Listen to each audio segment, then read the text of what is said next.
Party Leader? In a quorum call. You're not. In the past week and a half, the American people have seen a confusing and chaotic process play out right here in the U.S. Senate. They've seen uncorroborated, decades-old allegations of wrongdoing pop up in the press at the last minute, just as Judge Brett Kavanaugh's confirmation process was winding down. They've seen an accuser request for privacy disregarded and ordinary standards of fairness completely discarded. They've seen a disturbing pattern play out on two separate occasions already. It goes like this. Number one, our Democratic colleagues on the Judiciary Committee get wind of, or maybe even go looking for, a sensitive allegation. Second, they decline to share it with the majority, meaning the committee cannot promptly take appropriate action. And third, they allow the allegation to leak to the press at the last moment. Fortunately, in stark contrast to this malpractice, the American people have also seen the exemplary manner in which Chairman Grassley has led the Judiciary Committee throughout the entire process. The chairman has acted swiftly and transparently in pursuit of the truth. He's treated Dr. Ford with kindness and respect, acknowledging that the irresponsible and irregular manner in which her allegation was brought to light was no fault of hers. The chairman opened a dialogue with Dr. Ford's counsel. He deferred to her preferences on the timing of her hearing and a number of other details. To quote a letter from the chairman wrote to Dr. Ford yesterday, here's what Chairman Grassley had to say. I'm committed to fair and respectful treatment of you. The hearing on Thursday will allow you to testify and also will allow the nominee to address the allegations. Both of you deserve a credible and fair process in a secure and professional setting. That was Chairman Grassley. So we have one side that is handling these sensitive matters with dignity, with professionalism, by the book, and we have another side that chose to sit on allegations and keep them secret until they were leaked to the press. The same side as the Democratic leader, who'd already made his mind up mere hours after Judge Kavanaugh was chosen when he said, I will oppose him with everything I've got. Well, apparently so. Apparently so, Madam President. Look, the American people know that sexual misconduct is gravely serious. They expect this to be treated seriously and addressed promptly. That is precisely what Chairman Grassley has done and is doing. But the American people also insist that vague, unsubstantiated, and uncorroborated allegations of 30-plus-year-old misconduct, where all the supposed witnesses either totally deny it or can't confirm it, is nowhere near grounds to nullify someone's career or destroy their good name. Justice matters. Evidence matters. Facts matter. Let's look at one of the supposed witnesses, Ms. Leland Kaiser. She's not a friend of Judge Kavanaugh's. In fact, she says she doesn't even know him. Rather, she's a longtime friend of Professor Ford's. What does Ms. Kaiser say about the allegations? Through her lawyer, she says that she does not know Mr. Kavanaugh, and she has no recollection of ever being at a party where he was present with or without Dr. Ford. In other words, she backs up Judge Kavanaugh's statement. Look, this is America here we're talking about. We're supposed to uphold fairness and the presumption of innocence. Everyone deserves better than this. Everyone.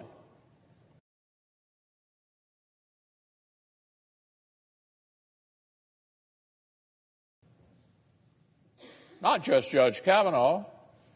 Everyone deserves better than this. I was surprised and disappointed by the recent statements on television from some of my Democratic colleagues, including one statement this weekend that Judge Kavanaugh is not owed the presumption of innocence. One of our Democratic colleagues said Judge Kavanaugh is not owed the presumption of innocence because they disagree with his judicial philosophy.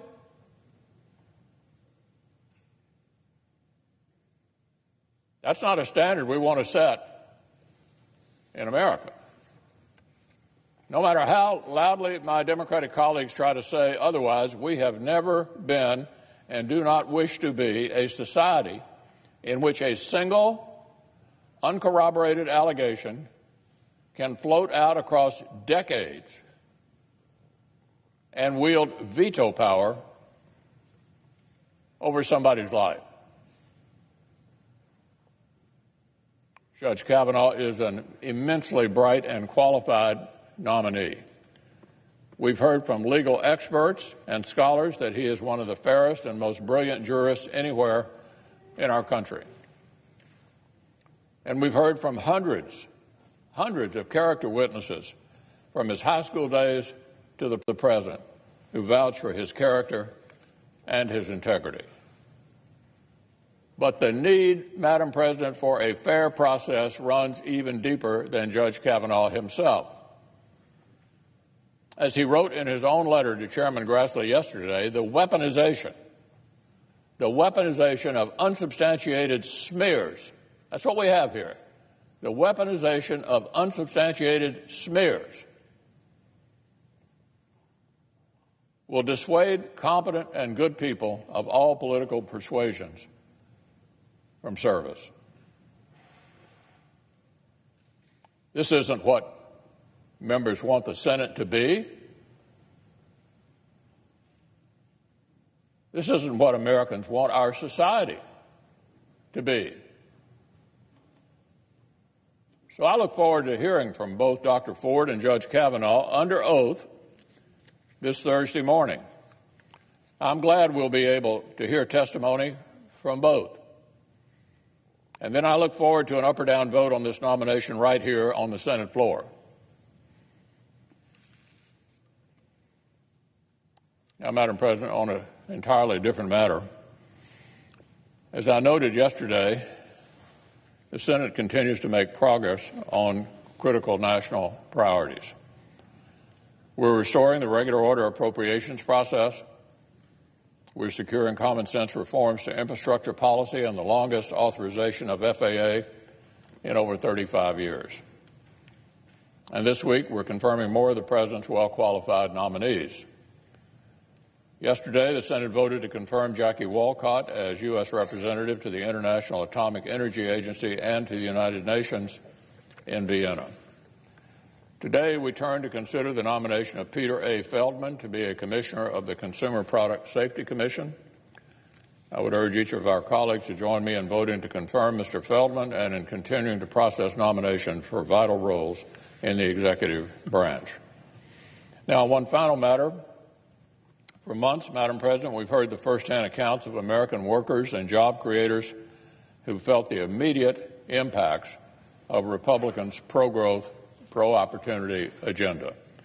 We've heard from working parents who've received raises and special bonuses as a result of once-in-a-generation tax reform.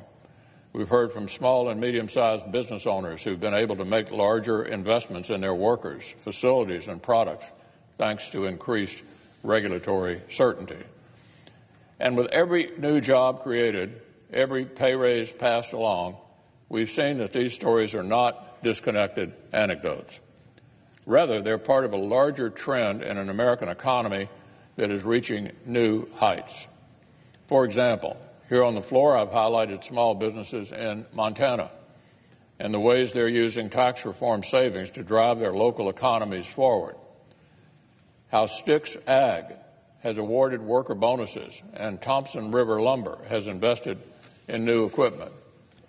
Well, earlier this month, Governor Bullock and the Montana Department of Labor and Industry released a report that suggests that the state's economy is showing signs of wide-reaching prosperity. In other words, the stories my colleagues and I have been hearing for months are no fluke. In the last year, Montana entrepreneurs founded nearly 3,000 new enterprises.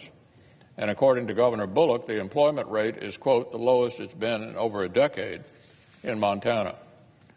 Over the past year and a half, this united Republican government has implemented a bold pro-growth agenda to help create the conditions for Montana workers and job creators to write this new chapter. And the signs we're seeing today are truly remarkable. But they shouldn't come as a surprise. The trends we're seeing across the country today are exactly what this united Republican government had in mind when we passed generational tax reform. They're exactly what one of Montana's senators had in mind when he voted to deliver it. What a shame that the other senator joined Senate Democrats in lockstep opposition. These days, the ball is in the American people's court. They'll keep taking it and running with it, creating jobs and new prosperity all across our country. And here in Congress, Republicans will keep working hard to help them do it.